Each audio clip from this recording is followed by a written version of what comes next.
It was a gun. I'm not voting. If we want to build our nation. The problem with the Somalians. Just want to experience something else than a black man. Move on, move Can't be like a horse with blinkers. Honestly say, I was about to have sex and then I pulled crap, up. but it's nice.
When I was a little girl, about 6 or 7, or even younger, I wanted to go to the swings at Sea Point. So my uncle had taken us for a drive, and we were passing the swings at Sea Point Beach, and I said, "Oh, stop, can I swing?" And my dad said, "No, you can't swing here." And I said, "Why? You know?" My dad said, "You can't swing here. It's not allowed. You're not allowed for you to swing here." I think it's my first anger I was confronted with that. In my family, I never felt that. But suddenly I was confronted with this, "You black." And I said, "You black, you know?" I didn't think about that before. And then my father tried to console me. I think I was younger. And my father said, "But no, you see, you're an Indian. You, my child, I'm your daddy. Look at me and look at you. We're the same. We must be the same. If I'm your daddy, you must look like me." I was born in District 6 years. We lived there. And then as my father worked, he got a job, and he was working in a hotel in town, and so got a better salary, and so we then rented a house up in the so-called Woodstock area, high up. It was called Warm Estate. Those who lived in districts always called it Black Sea Point. As a young girl, I was free and breezy. I loved dancing, and I was a really sociable person, you know. But with all that, I worked always within the church. I was always helping, going to visit the sick, doing things, running to the dance on a Friday night after I've done some church work. And so I loved work, going to visit people who were ill and doing that. And I did that, and I loved going out and doing things. And then I had lots of friends and boyfriends too. I mean, you know, being a young girl, 17, 18, you had lots of friends, and we went out together. And so, as a teenager, I would say, so 14, 15, every young girl, 16, 17, you say, "Well, I'd like to get married," you know, and looking at wedding dresses and looking at everything and watching your sisters getting married. And so, and I always said I'd like to have a nice family, boys and girls. And so that was the dream as a young girl. But then somehow or another in my life, as I grew older, I suppose that's something you cannot understand, that God allows you to follow a different path. Something happens in your life that you wonder, well, what's happening to me? And you feel, well, is that dancing so important anymore? Is that lovely, or this lovely going to the shop every month and buying dresses and all those lovely shoes? And is that important? Is it fulfilling my life? And you begin to think about things, you know? And I think I was, after 21, 22, I began to think very seriously, do I really want to get married, or do I say, just leave off those relationships now, and do I pursue another pathway? And I think by the time I was 24, I'd made up my mind that I'm taking the pathway to join the sisters.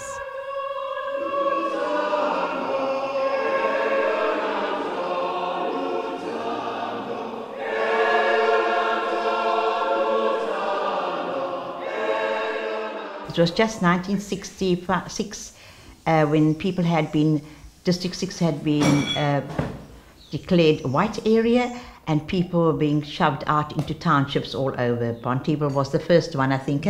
Pontyville was the first area where they went to. Was it Bonteheuwel? People were put into Bonteheuwel, sent to Bonteheuwel. The 15th anniversary of that removal, yes. And we were so concerned about the people, and we were then looking for a place where we could work as sisters start something in the educational field. We felt that was necessary, and also realizing that people have been thrown out of your homes, you have to restore people's dignity again, they have to find new hope again, and we could combine the spiritual plus whatever else we wanted to do, the needs in the community. And we approached the council, and we were told there was a plot out in Hanover Park. Living here, we were able to meet the people at the community meetings, meet them at the school, and we also visited the homes. Being a sister, I was able then to go into the homes and visit people and be with them. And while we were doing this work here, we found that there were so many young mothers who had no schooling or very little schooling. And the lady who impressed me very much was a young woman who came along and said, I'm the eldest of 6 children, and both my parents are working, and I have to be at home because you can't leave the home alone. And this really struck me really as something. And she said, I'm going out with a medical student, and I can't write my name and address even. And I said to her, what would you like to learn? I would like to do, she said, sub A, because I'd like to learn and be able to educate myself.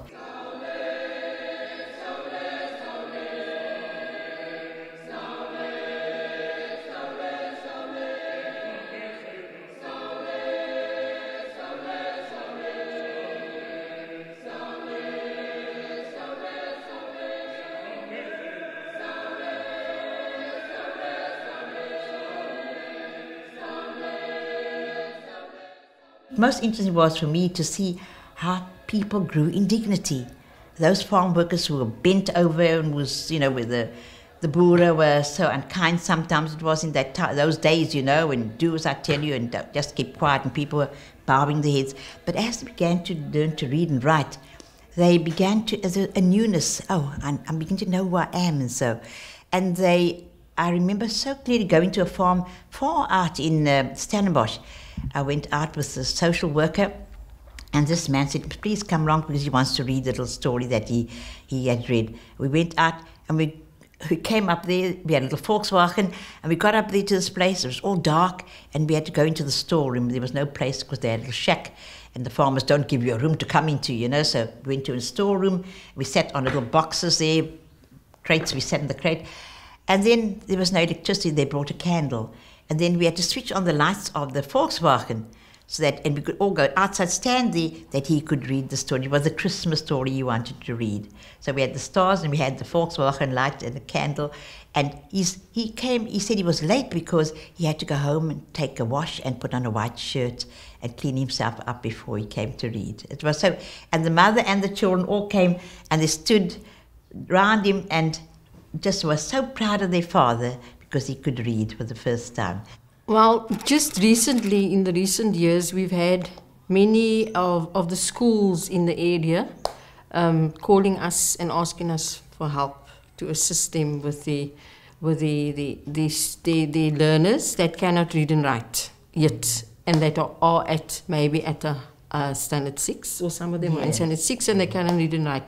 And that is how we've also been going out into the community.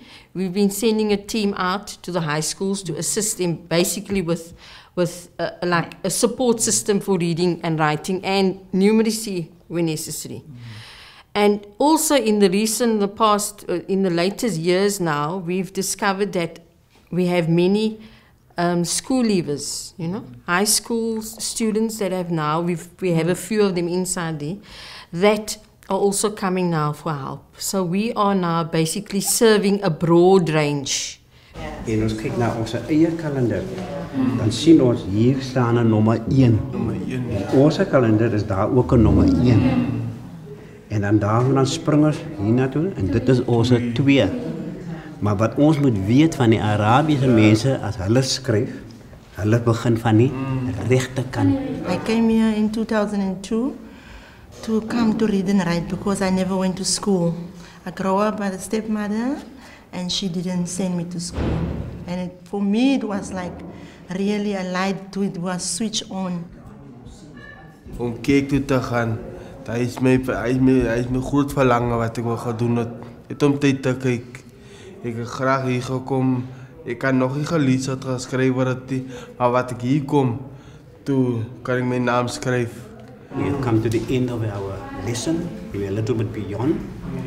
And what you have learned here today, you must make sure that you repeat it. And every time you get a chance, you must practice it. So what we're doing now, we're exposing them to the cultures of all different peoples all over the world. So then they see, oh well, we have drinking water, but Argentina doesn't have drinking water. You know, they have to buy water. We are still privileged. Now with Water Week and all that, we are still privileged that we can go to the tap and open and drink some water. Where there are countries in the world that we are all discovering now. We as facilitators also are discovering things that we didn't know. We also discovering that all the years we thought we were the only country that people never had a vote. But if you go and you investigate, there are other countries also where people don't have a vote yet. Ik was voor 4 jaar uit de school. Ik kan niet lekker reguleren en mijn leven was niet geweest van drugs en alles. En nu was ik like bij Ambassadors for Christ Church in Menenberg. En er is een keer gekomen om te kan lezen, schrijven en om iets te maken in je leven. You need to think of the young people. Actually, we feel very sorry for them. Sometimes we get very angry because they do things like we were plunged in the darkness here on the weekend. All our cables were stolen, right? You know, everything was stolen. And this happened, so we had to restore that. Council had to come in and so. And it's done while we were sitting in the chapel praying, mind you. They know the time the bell rings, sisters go to pray. So during that time, everything was burgled and taken away, you know. Okay, so we let it be. But when you see how they have to live, it's another story.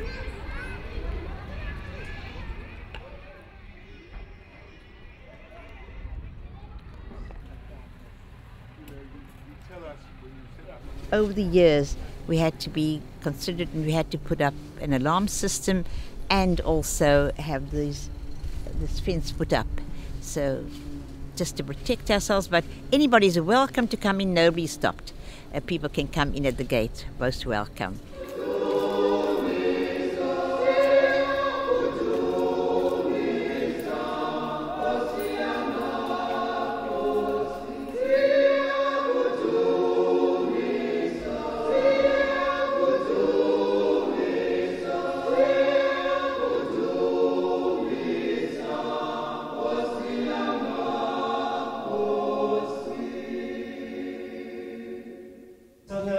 Basically deals with how you can get and obtain an energy saving lamp, right? So the questions that I'm going to give you now deals with the article. It says save electricity and use any energy saving lamp. Okay, so you can read the first column. But when I heard about this place, I think now there's something in life for me now. I can maybe set a goal for me to become something and go some places and learn my children more about what is the education about. And afterwards now I'm very excited to learn more about how to read and how to write, and the more stuff is around me. And now I can like more write a letter, maybe just write like a sentence, and I can help my kid now to also read and write, and that was a benefit for me. Coming here helped me a lot. I'm not so good in reading and writing, and when I was young, I used to go and work, help my mother and father with the family, but now in my eyes, I can still come and learn how to read and write. I always see the people come in here. I think, what are they doing here? And later I see, oh, they try to read and write, and it's big people and it's old people. The one lady is over 70 already, nearly 78. And then I think, well, I'll take a try. a dream of mine is to assist and to find that secret, that miracle that we need for our young people out there, to alleviate that inhumane tick problem that they're having at the moment. If I can just get a secret for that, where I can take them out of that situation, you know, and help them here at Maryland. I would like to see this program developing further so that those who are here and the people we reach out to, we could have many, many more people come together and learning the skills and the possibilities of reading and writing, and that people will be able to say it has been worthwhile.